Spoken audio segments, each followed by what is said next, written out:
Year basically living in the closet as a family. And so then we turned to my cousin, who was a pastor, and his reaction was, "Don't worry, Rondi, Jake can change."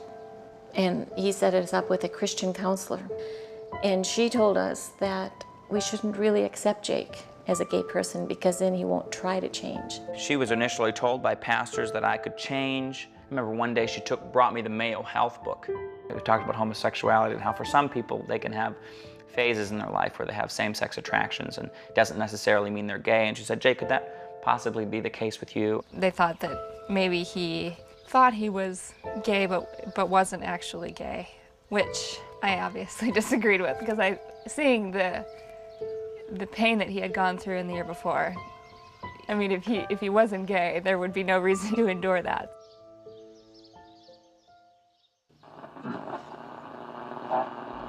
This is Focus on the Family with psychologist and author Dr. James Dobson.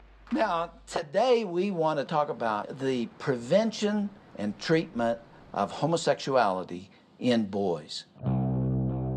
Focus on the Family is probably one of the most powerful Christian organizations in this country, led by Dr. James Dobson, one of the most well-respected authors and radio commentators, reaching nearly 200 million people worldwide. Parents fear that their sons and daughters will become gay or lesbian. James Dobson got his beginnings by basically talking about parenting.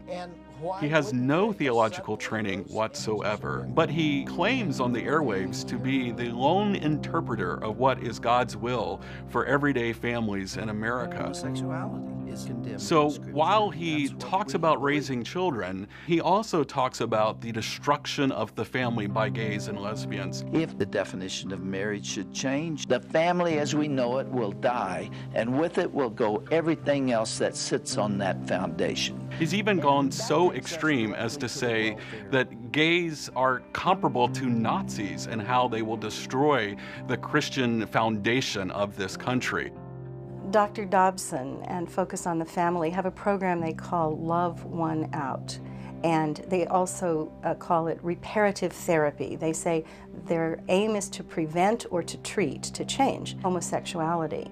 Homosexuality is a preventable disorder, and I still see it as a disorder. I have to tell you that as a psychologist, the idea that homosexuality is a preventable disorder is completely misguided. There's no scientific research to back it up. It's not a disorder any more than heterosexuality is a disorder.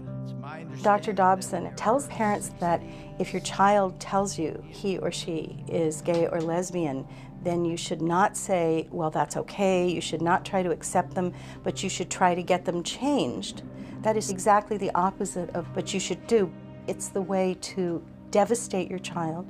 It's not something that can be changed at will because it's inborn, it's natural. And to call it reparative is a misnomer because there's nothing to repair.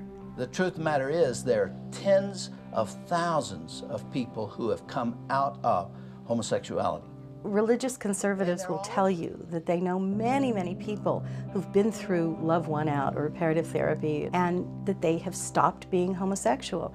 Well, you know, by instilling fear and shame in a person, you can get them to suppress any feelings that they have. That's worlds away from changing somebody's homosexual orientation. If you suppress that part of yourself, it's not without consequences, and usually the consequences are very serious.